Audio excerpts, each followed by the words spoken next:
It's time to rank some reindeer. Woo! It's a strong holiday drink I just made. Traditionally speaking, we have 10 reindeer, which I didn't know until just now. The 10th reindeer is not Rudolph. Rudolph is in fact the 9th reindeer. The 10th reindeer is Olive. When they say all of the other reindeer, it's Olive the other reindeer, not all of. Olive. That shattered the glass for me, I will say that.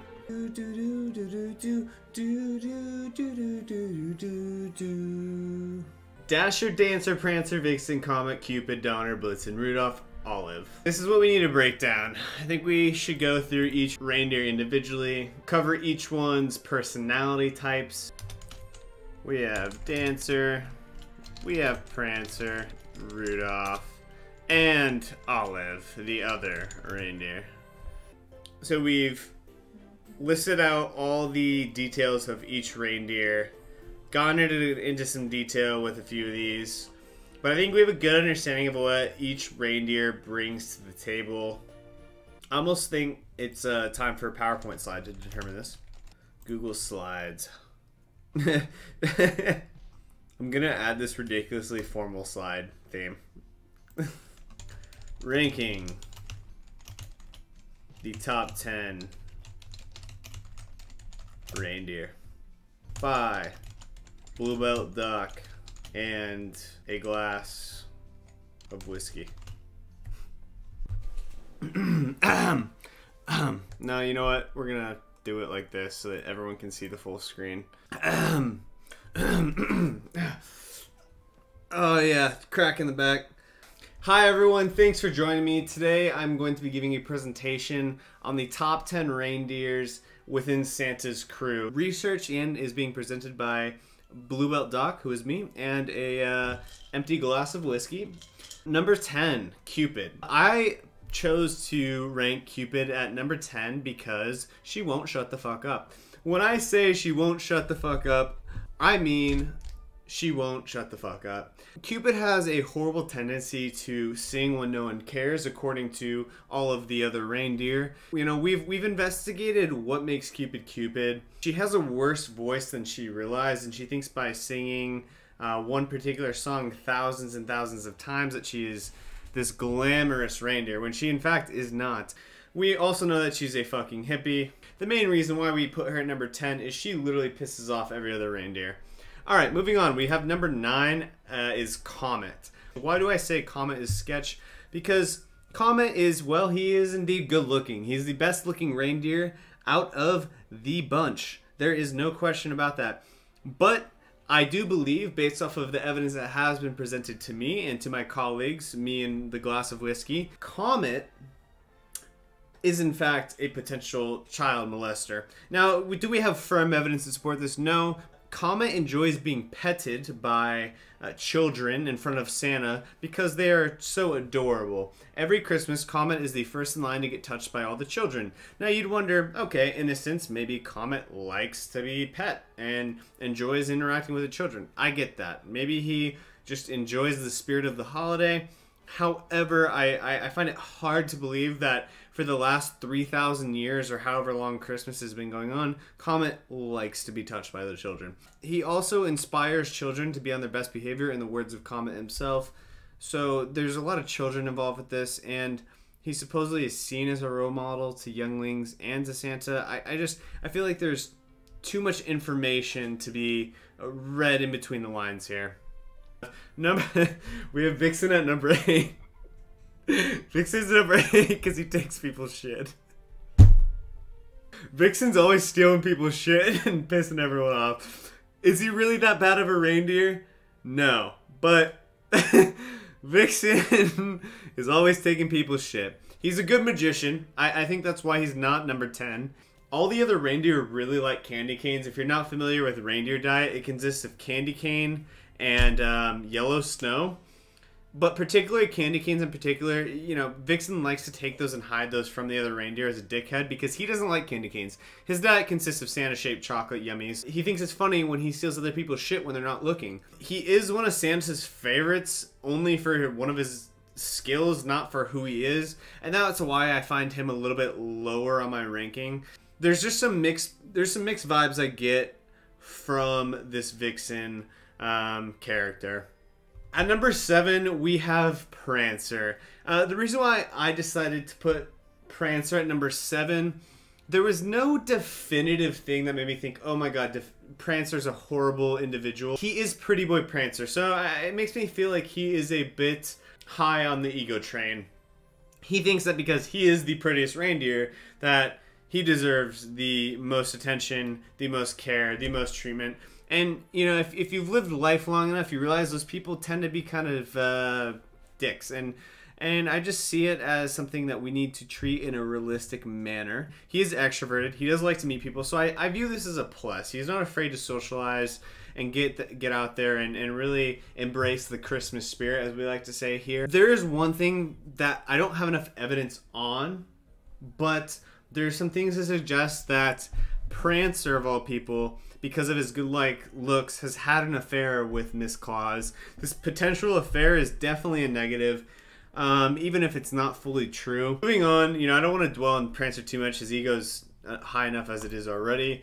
Dancer is number 6 on my list. Not because of all the negatives, but because of one negative. And there's a chance that Dancer is a potential demonic globalist who is trying to corrupt the Christmas holiday spirit across the world.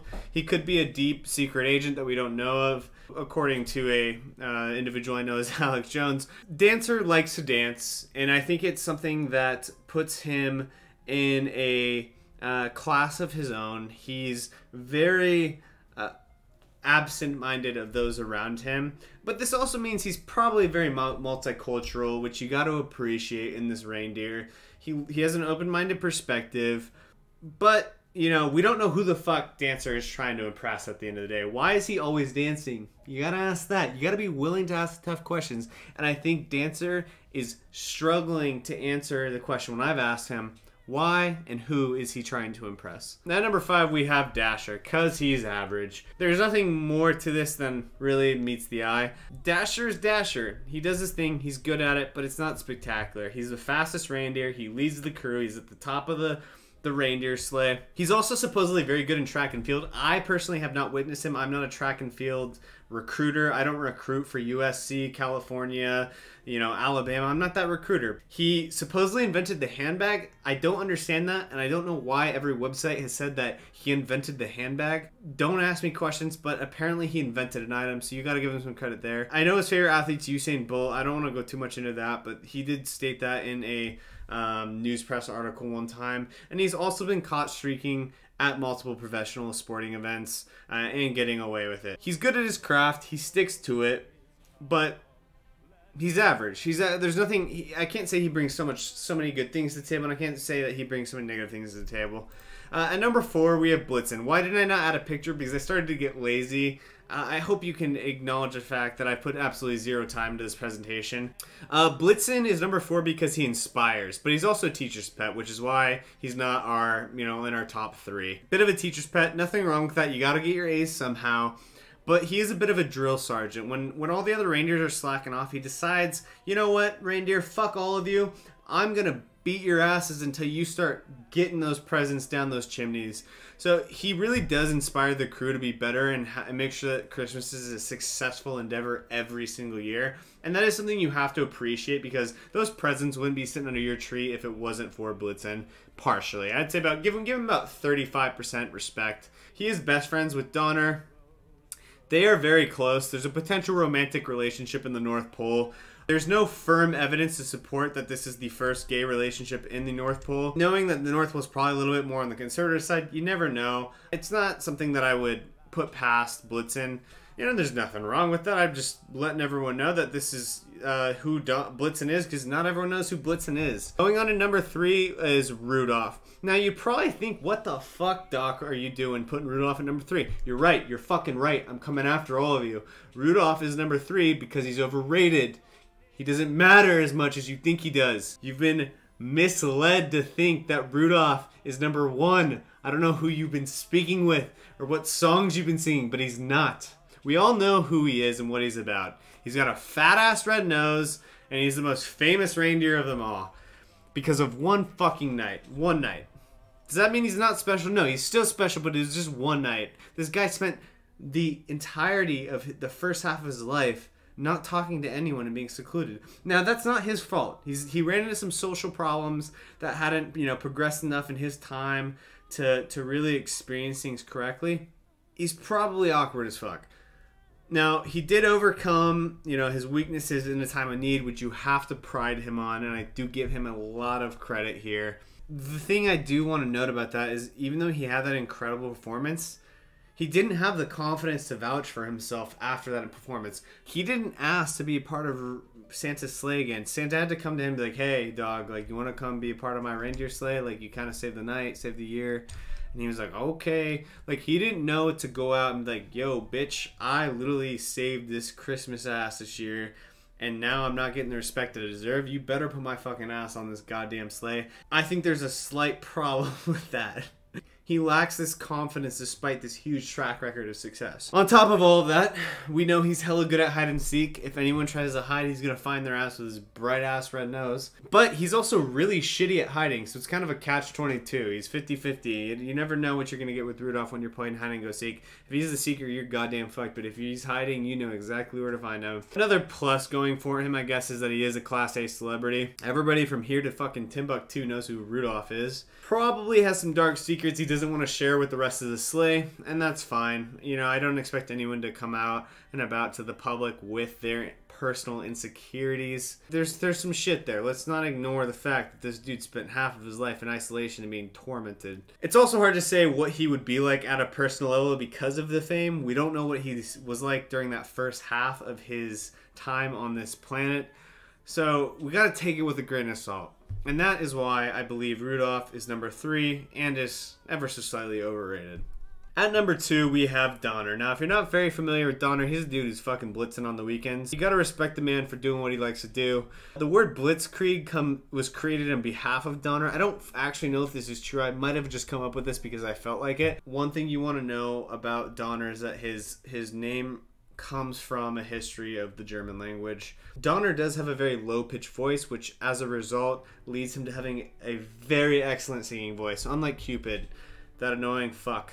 No one wants to hear Cupid, but everyone wants to hear Donner. And Donner only sings when it's the time to sing. When it's Christmas year, Donner's ass is up there on stage, blaring the vocal cords.